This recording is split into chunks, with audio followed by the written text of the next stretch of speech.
Wa yauma nusayyirul jibala wa taral arda barizatan wa hasyarnahum falam nughadir minhum ahada wa uridu ala rabbika saffan laqad ji'tumuna kama khalaqnakum awwala marrah bal za'amtum allan naj'ala lakum maw'ida wa wudi'al kitabu fataral mujrimina mushfiqina mimma fihi wa yaquluna ya wailatana ma li hadzal kitabi la yughadiru saghiratan wala kabiratan illa ahsaha wa wajadu ma amilu hadira wa la yadhlimu rabbuka ahada. Maksudnya gunung berjalan ini ya keadaan yang sangat mengerikan. Wong ada rumah atau masjid berjalan saja menggoncangkan, mengerikan. Bukan sekedar jalan, goyang gitu aja loh. Gempa, beberapa detik gempa, nggak sampai ambruk itu sudah ngeri. Atau yang ambruk-ambruk itu, ya hanya ambruk, nibani wong itu aja. Tapi gunung berjalan. Saking ngerinya itu sampai dibuat Allah berjalan. Dan semuanya dikumpulkan. Nah ini loh, yang seharusnya membuat kita ngeri, membuat kita takut, dan mementingkan itu, mementingkan untuk menghadapi itu. Menghadapi hari yang ngeri itu tadi. Bagaimana bisa menghindarkan diri dari kengerian itu? Salah satunya ya. Ya kita berdoa kepada Allah agar kita tidak dihidupkan di masa hari kiamat terjadi. Atau sering-sering kita mendatangi majelis ilmu.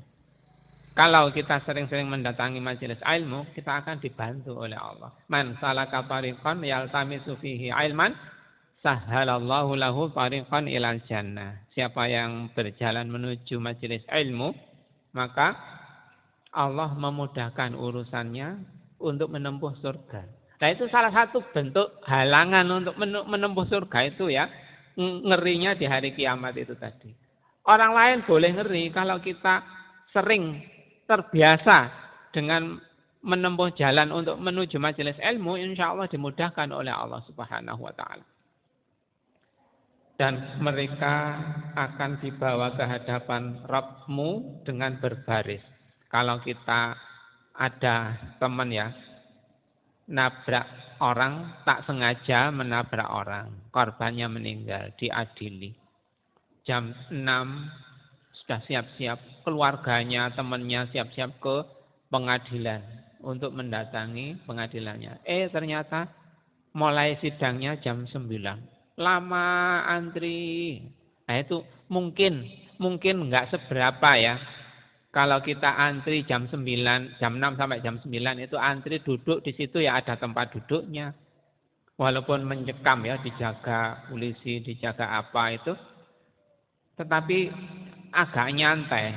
Walaupun kalau kita ngelakoni sendiri ya, sangat sedih gelisah. Menunggu sejak jam 6 sampai jam 9. Nah itu nanti di hari kiamat kita dibariskan oleh Allah.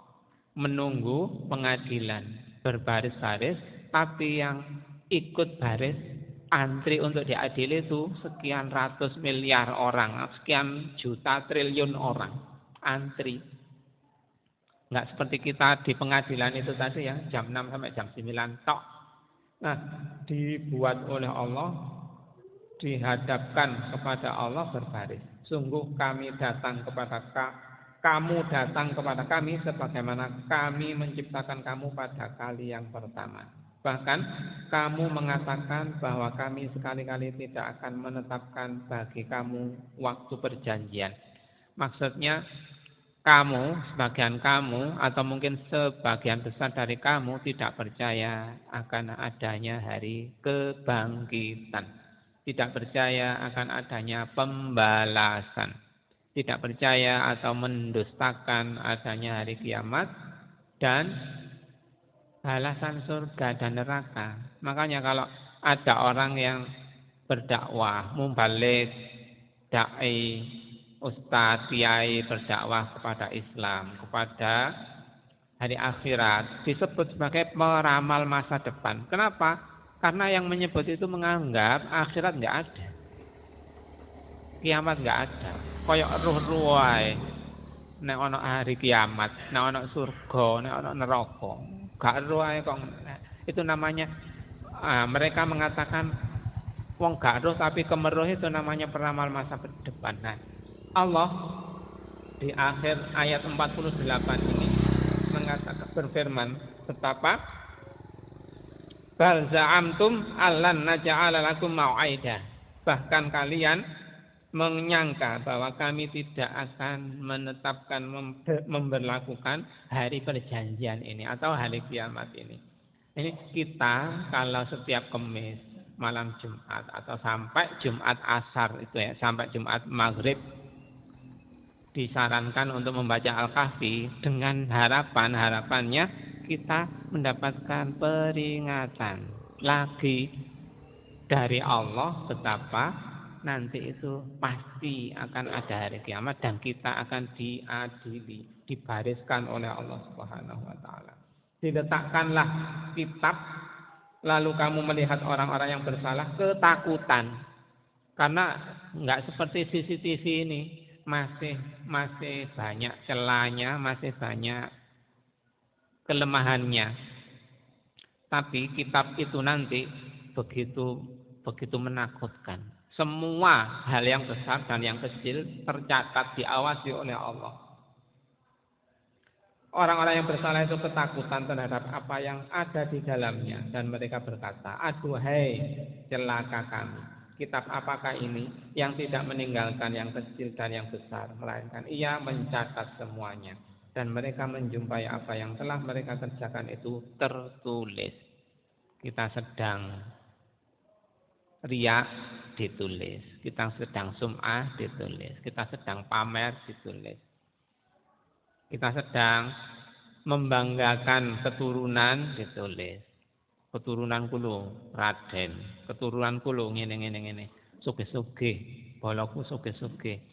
Nah, di awal tadi di ayat sebelumnya di surat Al-Kahfi juga ada yang orang yang membanggakan banyak keturunan karyawannya, pengikutnya, hartanya, kebunnya lebih banyak aku daripada kamu. Nah, ini semua dicatat. Kita membanggakan itu juga dicatat. Kita nggak ikhlas, itu Allah tahu. Kalau malaikat, manusia, insya Allah nggak tahu kalau kita nggak ikhlas. Malaikat ya tetap aja menulis perbuatan kita. Tapi Allah tahu kalau kita nggak ikhlas, kita riya, kita pamrih itu Allah tahu.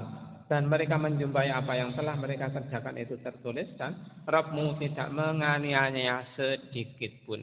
Nah, Rasulullah pernah mengatakan bersabda, walau anna qutratum minazakum qaparat min ila darid dunya la afsadat ila ma'ayishihim. Fakaifa biman laisa lahu ta'amun illa zakum. Andaikan setetes zakum itu menetes ke dunia, itu pasti menghancurkan seluruh kehidupan dunia. Bagaimana jadinya kalau seseorang itu tidak mempunyai makanan sedikit pun kecuali zakum? Nah, itu memotivasi kita untuk selalu takut kepada Allah Subhanahu wa taala, selalu bersyukur. Firman Allah, "I'malu ala Dawud syukra wa qalilun min ibadiyas syakur." Beramallah hai keluarga Dawud sebagai tanda rasa syukur kalian dan sedikit sekali hambaku yang mau bersyukur. Kita mau terima kasih kepada orang yang berjasa kepada kita itu seringnya lupa atau gengsi. Dan berterima kasih kepada Allah, bersyukur kepada Allah juga banyak yang tidak mau.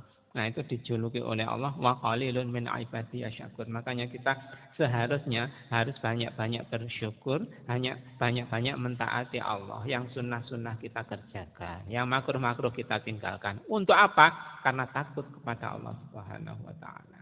Dengan takut itu kita akan bisa berharap mendapatkan surganya Allah.